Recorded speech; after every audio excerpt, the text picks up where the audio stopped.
1장 8절에서 22절의 말씀입니다. 빌레몬서 1장 8절에서 22절의 말씀,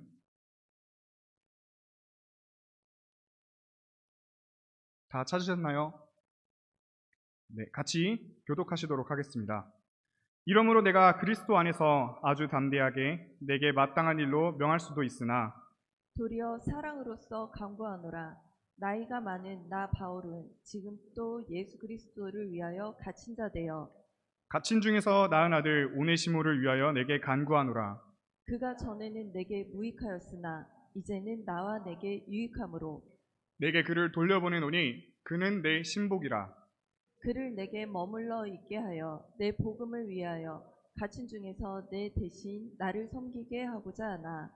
다만 내 승낙이 없이는 내가 아무것도 하기를 원하지 아니하노니 이는 너의 선한 일이 억지같이 되지 아니하고 자유로 되게 하려 함이리냐. 아마 그가 잠시 떠나게 된 것은 너로 하여금 그를 영원히 두게 함이리니 이후로는 종과 같이 대하지 아니하고 종 이상으로 곧 사랑받는 형제로 둘 차라. 내가 특별히 그러하거든 하물며 육신과 주 안에서 상관된 내게랴. 그러므로 내가 나를 동역자로 알진대 그를 영접하기를 내게 하듯 하고 그가 만일 내게 불의를 하였거나 내게 빚진 것이 있으면 그것을 내 앞으로 계산하라. 나 바울이 친필로 쓰노니 내가 갚으려니와 내가 이 외에 내 자신이 내게 빚진 것은 내가 말하지 아니하노라. 오 형제여, 나로 주 안에서 너로 말미암아 기쁨을 얻게 하고 내 마음이 그리스도 안에서 평안하게 하라. 나는 내가 순종할 것을 확신함으로 내게 썼노니 내가 내게 말한 것보다 더 행할 줄을 아노라. 같이 읽겠습니다. 오직 너는 나를 위하여 숙소를 마련하라. 너희 기도로 내가 너희에게 나아갈 수 있기를 바라노라. 아멘. 우리는 지난주에 빌레몬서가 바울이 빌레몬에게 보낸 편지임을 알게 되었습니다. 바울의 감사와 빌레몬의 사랑에 대해서 나누었죠. 말씀을 되돌아보면 빌레몬처럼 하나님과 이웃과 공동체를 사랑하고 바울처럼 주어진 상황과 항상 감사해야 된다고 지난주에 나눴습니다. 오늘은 지난주에 이어 나머지 말씀을 나누어 보고자 합니다. 빌레몬은 부유한 자였습니다. 그의 집은 넓어서 교회로 사용되었고 거느리던 종도 많았습니다.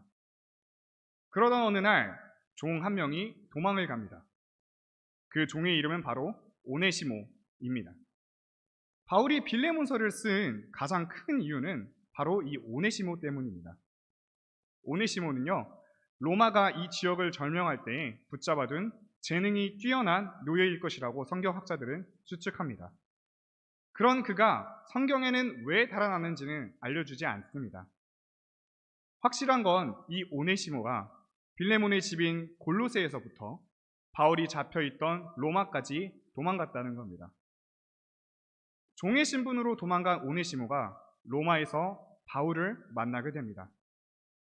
바울은 그를 찾아온 모든 사람에게 해왔듯이 오네시모에게도 하나님, 즉 복음을 전합니다. 그리고 지금까지 바울을 만났던 대부분의 사람들처럼 오네시모도 바울을 만나서 주님을 영접하고 주님의 일꾼이 됩니다. 오네시모는 주님을 영접하고 본격적으로 바울의 사역을 도와주기 시작합니다. 그런 오네시모는 바울은 좋게 봤습니다. 10절에 보면 갇힌 중에 낳은 아들 오네시모를 위하여 내게 간구하노라. 아멘. 바울은 오네시모를 자기가 갇힌 중에 낳은 아들이라고 표현을 합니다. 바울이 낳은 아들이라고 표현한 것은 복음으로 회심한 고린도 교인들 그리고 디모데, 디도에게 사용을 했습니다. 바울이 오네시모를 갇힌 자 중에 낳은 아들이라고 표현한 것 속에 우리는 이 오네시모가 참으로 회개하고 주님께 돌아선 것을 알 수 있습니다. 바울은 이 회심한 오네시모를 동역자로 삼고 싶어 했습니다. 그런데 오네시모의 신분은 어떤 신분이었습니까? 바로 도망친 종의 신분이었습니다. 더군다나 오네시모는 그냥 도망간 것이 아니라 주인에게 피해를 끼치고 달아난 것이었습니다. 당시 도망친 노예에 대한 형벌은 엄격했다고 합니다. 노예에 대한 처분은 주인 마음대로 죽이고 싶을 때 죽일 수 있는 그러한 권한이 있었습니다. 그럼에도 불구하고 오늘 말씀에 바울은 빌레몬에게 오네시모를 용서해주고 자신과 같은 동역자로 여겨달라고 요청합니다. 11절과 17절입니다. 그가 전에는 내게 무익하였으나 이제는 나와 내게 유익함으로 그러므로 내가 나를 동역자로 알진대 그를 영접하기를 내게 하듯 하고 아멘. 아멘. 바울은 빌레몬의 영적 아버지입니다. 빌레몬이 주의 일을 하게 된 계기도 바울을 만나 주님을 영접했기 때문입니다. 바울은 빌레몬에게 오네시모를 용서하라고 명령할 수 있었음에도 불구하고 그렇지 않고 정중하게 빌레몬에게 용서를 하라고 요청을 하는 모습을 우리는 볼 수 있습니다. 노예를 좌지우지할 수 있는 건 주인 외에는 그 누구도 간섭을 할 수 없습니다. 왕이 와도 종에 대한 권한을 어떻게 할 수 없습니다. 14절에 다만 내 승낙이 없이는 내가 아무것도 하기를 원하지 아니하노니 이는 너의 선한 일이 억지같이 되지 아니하고 자유로 되게 하려 함이라. 아멘. 바울은 빌레몬의 승낙 없이는 아무것도 하지 않겠다고 말합니다. 아마 바울은 진정으로 오네시모를 사랑으로 용서해 주길 원했던 것입니다. 그렇기에 바울은 빌레몬에게 간청했던 것입니다. 우리는 빌레몬과 오네시모의 공통점을 찾아볼 수 있는데요. 바로 바울이 그들의 영적 아버지가 되어 주었다는 것입니다. 바울은 육적으로 그들을 낳지는 않았지만 영적으로 이 빌레몬과 오네시모를 자식과 같이 여겼습니다. 여자들만 자식을 낳은 것이 아닙니다. 남자들도 자식을 낳을 수 있습니다. 바로 바울처럼 영적인 자식을 낳은 것이죠. 우리는 모두 다 영적인 자식을 낳아야 하는 사명이 있습니다. 아멘. 여러분에게는 영적인 자식이 있습니까? 창세기 1장 28절에 보면 하나님께서 우리 사람에게 명령하신 게 있습니다. 생육하고 번성하여 땅에 충만하라. 아멘. 생육하고 번성하는 것은 하나님께서 사람에게 제일 먼저 주신 명령입니다. 그러나 이 말씀은 육적인 번성만을 말하는 것이 아닙니다. 하나님의 자녀들이 번성하길 원하신 것입니다.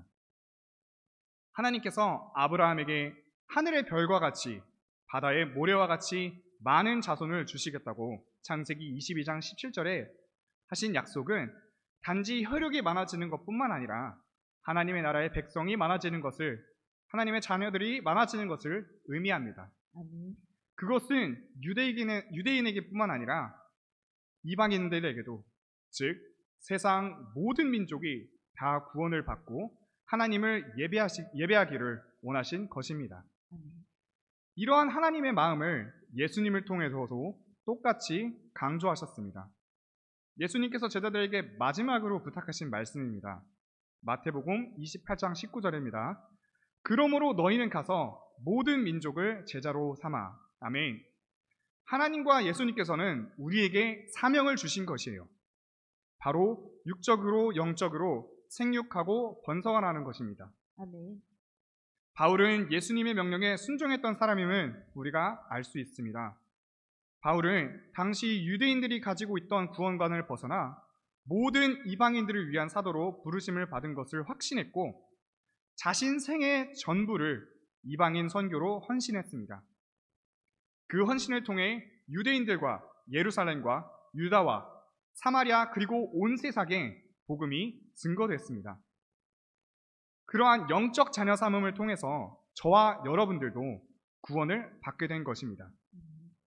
그러므로 저와 여러분은 구원받은 것으로 끝나는 것이 아니라 우리도 영적 자녀를 낳아야 됩니다. 아멘. 나를 통해서 더 흘러나가 다른 사람에게 이르러야 합니다. 복음은요, 나를 위한 것이지만 그 복음은 나에게서 끝나는 것이 아니라 나를 구원하고 나를 통해 더 많은 사람들을 구원하시고자 하는 통로가 되는 것입니다. 아멘. 우리가 복음을 통해 복을 받지만 그 복의 최종 목적지는 내가 아니라 나의 영적 자녀야 될 것입니다. 하나님은 이 방법을 통해 세상 모든 민족이 구원받기를 원하십니다. 그렇기 때문에 우리는 하나님께서 우리에게 주신 사명을 계속해서 이루어 나아가야 합니다. 아멘. 21세기를 가고 있는 한국은 지금 저출산의 시대입니다. 22년 한국의 합계 출산율은 약 0.75명이라고 합니다. 평생 동안 단 한 명의 아이도 낳지 않았다는 거예요. 2050년이 되면 한국의 인구가 5천만 명이 되지 않을 것이라고 예상을 합니다. 마찬가지입니다. 교회로 유입되는 새로운 성도들이 대다수가 이 교회에서 저 교회로 옮겨 평행 이동을 한 것이지 처음 교회에 나오는 사람들은 정말 적은 인원이라고 합니다. 우리가 영적인 자녀를 낳지 못한다면 믿음의 자녀들의 수가 점점 더 줄어들 것입니다. 그렇기 때문에 우리는 영적인 자녀들을 더 낳아야 됩니다. 육적인 자녀를 낳으면 돈이 많이 필요하죠. 그러나 영적인 자녀는 많은 돈을 필요하지 않습니다. 복음으로 영적인 자녀들을 많이 낳는 여러분 되기를 소망합니다. 아멘. 아멘. 바울은 빌레몬에게 오네시모를 요청해달라고 이 편지를 씁니다. 여러분, 용서가 무엇인가요? 용서란 사전적 의미를 보면은 지은 죄나 잘못한 일에 대하여 꾸짖거나 벌하지 아니하고 덮어줌을 의미합니다. 그것이 용서입니다. 바울은 이 용서가 얼마나 어려운지를 알고 있었던 것이에요. 그래서 빌레몬에게 이 용서를 강요하지는 않았습니다. 바울은 자발적으로 빌레몬이 오네시모를 진심으로 용서하기를 바랬습니다. 아마 제가 빌레몬이었다면 바울에게 한 번쯤은 따졌을 거예요. 왜 내가 이런 사람같이 용서를 해야 되느냐? 라고 말이죠. 그런데 오늘 말씀, 이 빌레몬서를 묵상하다 보니까 하나님께서 왜 우리에게 다른 사람을 용서해야 하는지 저에게 알려주셨습니다. 그 이유는 바로 하나님께서도 우리를 용서하셨기 때문이에요. 아멘. 하나님께서는 우리를 용서하시기 위해 하나뿐인 아들 예수 그리스도를 이 땅에 보내주셨습니다. 그리고 예수님께서 희생제물로 십자가에 돌아가심으로 우리의 죄값을 대신 치르셨습니다. 이러한 헌신과 희생을 통해 우리가 용서함을 받게 된 것입니다.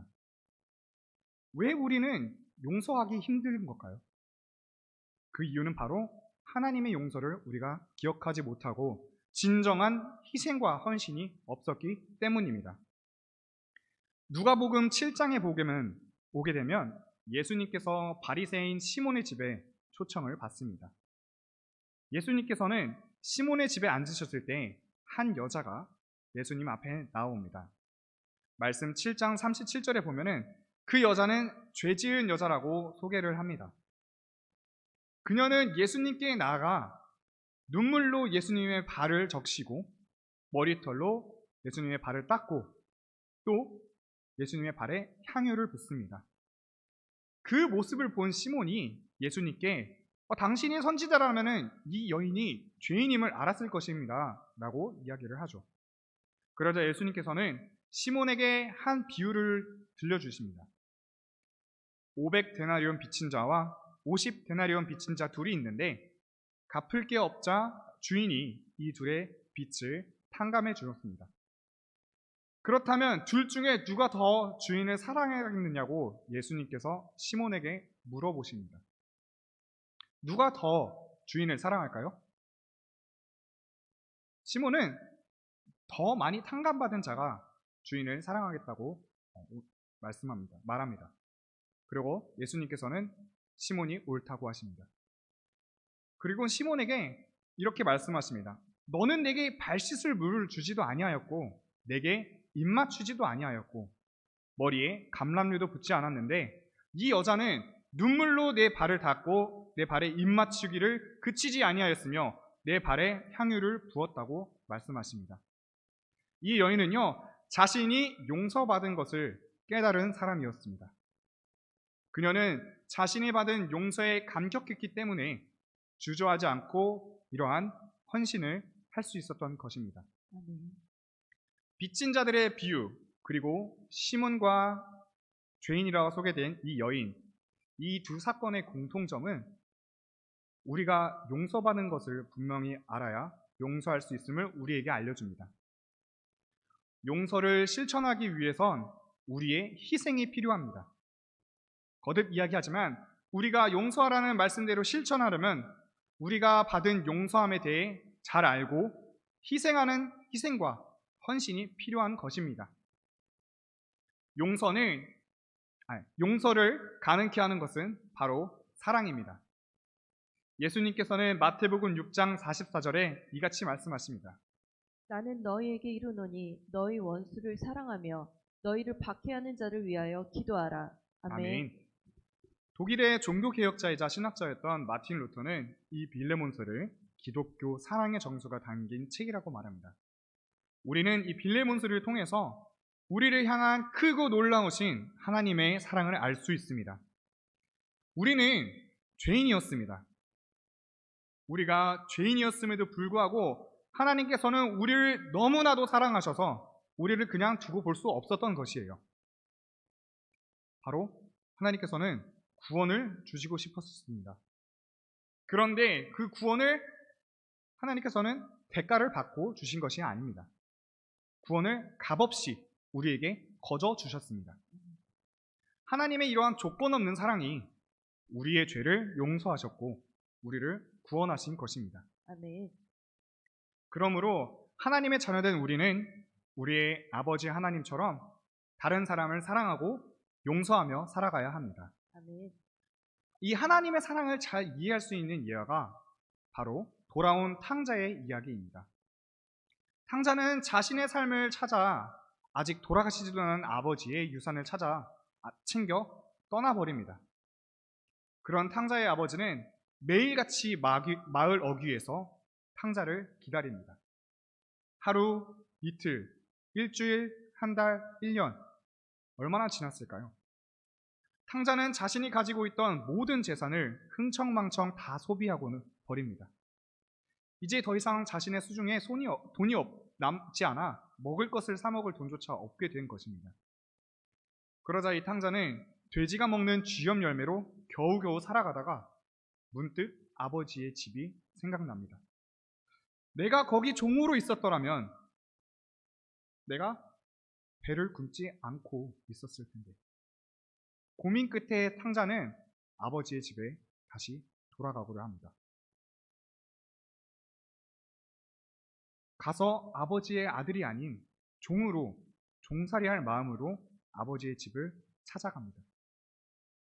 매일매일 탕자를 기다리던 아버지는 저 멀리서 돌아오는 탕자를 한눈에 알아보고 달려가 그에게 입맞추고 끌어안습니다. 아버지는 그 아들에게 그동안 뭘 하고 살았는지, 가지고 나간 재산을 어떻게 사용했는지 묻지 않습니다. 그저 그를 얹어안고 돌아가서 그에게 신을 신기고 가락지를 끼워주고 잔치를 벌입니다. 가락지는 신분을 상징합니다. 아버지가 탕자에게 가락지를 끼움으로 그의 신분이 다시 종에서 아버지의 아들로 돌아간 것이지요.